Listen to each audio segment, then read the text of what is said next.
እኛ አህባሽም ይሁን ሱኒ ኦር ሰለፊ ኦር ዋቴቨር ስም ይኖረው መንግስት ይሄን ዶክትሪን እኔ ነኝ መርጥላችሁ ብሎ ማድረግ መጀመሪያ ደረጃ ፕሮብሌሙ እዛ ጋር ነው። ሁለተኛ ደረጃ አብዱላ አልሐረሪ ይባላሉ ሰውየው የሐረር አካባቢ ሰው ናቸው። ታሪካቸው ሰፊ ነው በፖዚቲቭም በኔጌቲቭም ኃይለሥላሴ ጊዜም ጀምሮ ሐረር አካባቢ ሰዎችን ችግር ፈጥረው ከማሳሰር አንስተው ብዙ ፕሮብሌሞች ፈጥረው ኃይለሥላሴ ዘመን ጀምሮ ከሀገር ሸሽተው የሄዱና አዲስ አበባ ያሉ የእስላማዊ እንቅስቃሴዎችን መርካቶ አካባቢ መስጂድ ኢማም ነበሩ። ባዩሽ መስጂድ የምትባላለች 1943 እስከ 1944 እዛ መስጂድ ኢማም ሆነው ሰግደዋል። እንደ አውሮፓ አቆጣጠር 1948 ነው ኦፊሻሊ ከሀገር የወጡት። ወደ እስራኤል ሄዱ። ከዛ በኋላ ሶሪያ፣ ከዛ በኋላ ነው ሊባኖስ ገብተው። እስራኤል ግን እንዴት ሄዱ? እንግዲህ አላህ ያን ጊዜ ኦፊሻል እንትኑ ዚያራ መስጂድ አልአቅሳን መዘየር ምናምን ነው የሚለው ሂስቶሪካሊ እንትኖቻቸው ላይ እንዴት የሚለውን ምናውቀው ነገር የለም። ሰውየው ነው የሚያውቁት። በኋላ ማለት ተጠረጥራላችሁ እንዴ ከሞሳድ ጋር ምናምን ይገናኛሉ ብላችሁ?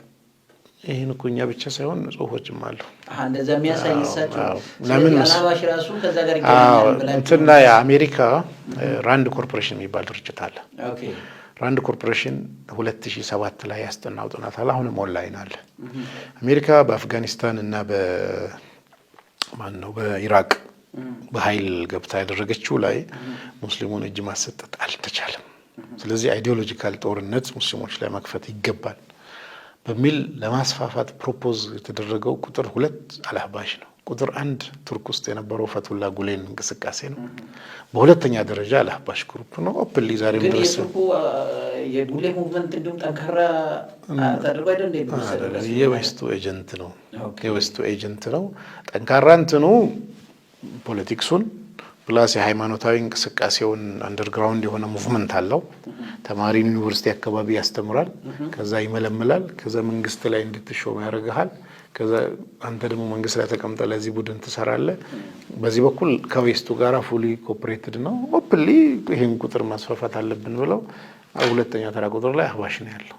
ግን ጉሌ ሙቭመንት ራሱ ሰውየውን አይደል መጀመሪያ ላይ የፈጠረው? ፈቱላ ጉሌን የሰውየው ስም ነው። ገባኝ። እነሱ በኋላ ነው እንጂ ኮኦፕት ያደረጉት። መጀመሪያውኑ ራሱ አይዲዮሎጂውን የፈጠረው አይዲዮሎጂን አሁን ማንኛውም ሙቭመንት እኮ ያው በመሀል ስትሄድ ይጠለፍና አልአህባሽ ራሱ እኮ አሁን ኢስላሚክ ፊላንትሮፒ ምናምን የሚባል የሆነ ድርጅት አላቸው።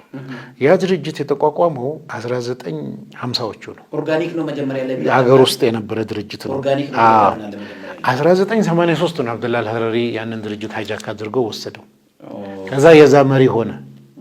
ከዛ ሙቭመንቱ በጠቅላላ ሰውየው የሀበሻ ሰው ስለሆነ የሀበሺ ተብሎ ተሰየመ። ከዛ ምን ሆነ? የዌስቱ ኤጀንት ሆነ። የዌስቱ ኤጀንት መሆኑ ሳይሆን ዋና ጉዳዮቻቸው ምንድነው?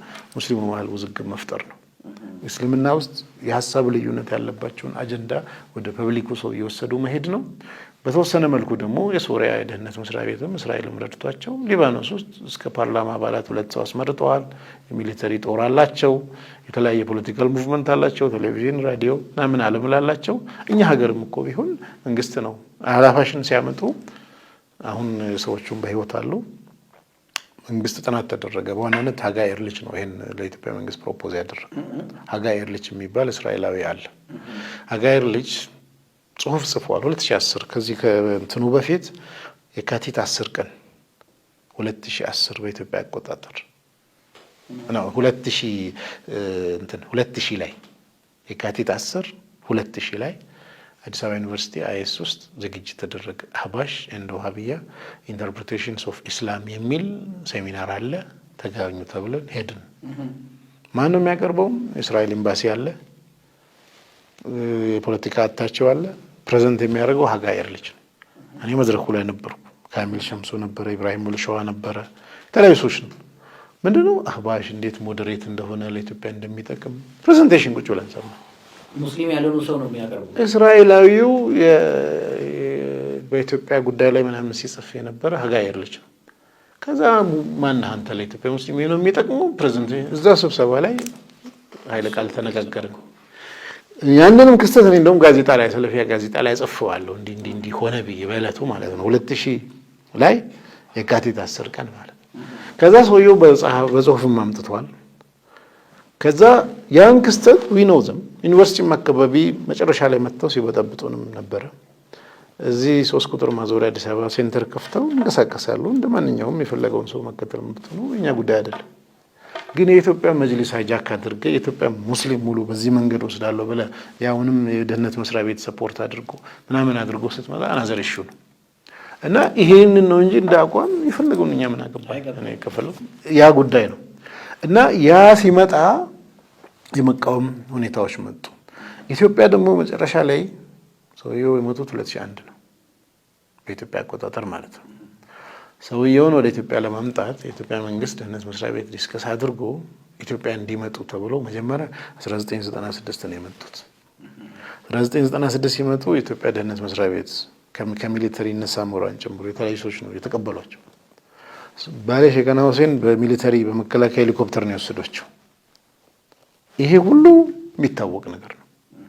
ከዛ ሴንተሩም አሁን ያለው 3 ቁጥር ማዞሪያ አዲስ አበባ የሰጧቸው መንግስትን በሚያውቅበት ይሄን እየሰሩ 2001 ላይ ወደ መጅሊስ የመጡ ሰዎች ለአንድ ወር ያህል ሀረር ወስደው አስቀምጠው ስልጠና ሰጥተው ነው ደህንነት መስሪያ ቤቱ መጅሊስ ላይ ያስቀምጣቸው። እሳቸው ማለት ነው የእሳቸው አህመዲን አብዱላሂ ቀደም ያልነው መሪ ሆኖ የመጣው አህመዲን አብዱላሂ ያን ጊዜ ሀረር አካባቢ አንድ እንትን አሉ ማናቸውም የሱ አማች አሉ የታወቁ ሼክ ናቸው ሀረር። እዛ እንግዲህ ያው ለማመገርሳ የኦሮሚያ ጸጥታ አልነበረም እዛ ይሄዳል። እዛ ሲሄድ ደግሞ የቤቱ አስተናጋጅ ነው። መንግስት ጸጥታ ሰው ሲመጣ ለመተዋወቅ ሄድና ስልክ ተለዋወጡ። ከዛ እሱን ሰው ያምጥተው የታረጉት የኦሮሚያ መጅሊስ አረጉት። አዎ በተጨባጭ ነው። ከዛ የኦሮሚያ መጅሊስ ላይ በደንብ ፐርፎርም ሲያደርግ የፌደራል ደህንነቱ እንፈልገዋለን ብሎ የኢትዮጵያ መጅሊስ ሊደር አደረገው።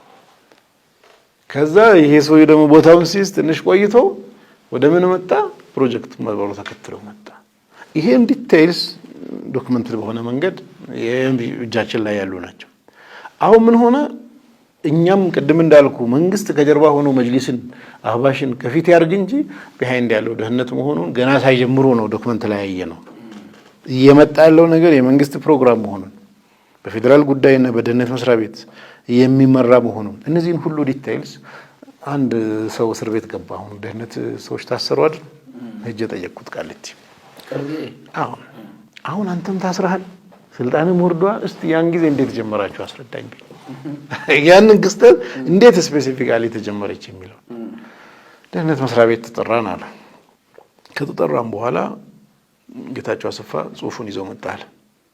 መድረክ ላይ ዶክተር ሀሺም የሚባለው ምክትሉ አለ። መድረክ ላይ ወጥቷል። ከዛ ለሚኒስትሮች ምናምን ፕሬዘንት ተደረገ። ያ እኔ ያገኘሁት ዶክመንት ፕሬዘንት ተደረገ። ከዛ ሁሉም ሰማ። መለስም ምንም ባሉበት ነው ኮሜንት አደረጉ። ልክ ሲጨርሱ ሰብስቡ ብሎ ጌታቸው ሰብሳ ከሁሉም እጅ ተቀብሎ ሄደ። ይሄ መጀመሪያው የተጀመረበት እኔ ማውቀው ይሄ ነው አለኝ። አሁን እስር ቤት ያለው ሰው ቀጥሎ ሁለተኛ ዙር ወደ ክልል ይውረድ ሲባል ዶክመንቱን ሰጧቸው። ያቺ ጊዜ ነው የካቲት ላይ መጀመሪያ ፕሬዘንት ተደረገ።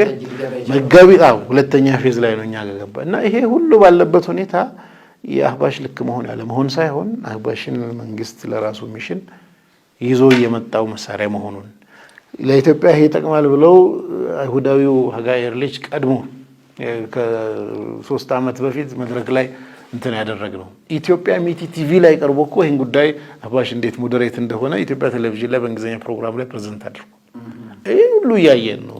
አቅራቢው ሙስሊም አይደለም፣ እስራኤላዊው ኢትዮጵያዊም አይደለም። እስራኤላዊ አይሁድ በእንግሊዝኛ ቋንቋ ዩኒቨርሲቲ የሚያቀርቡ እንትን ያደረገው ይሄ ነው።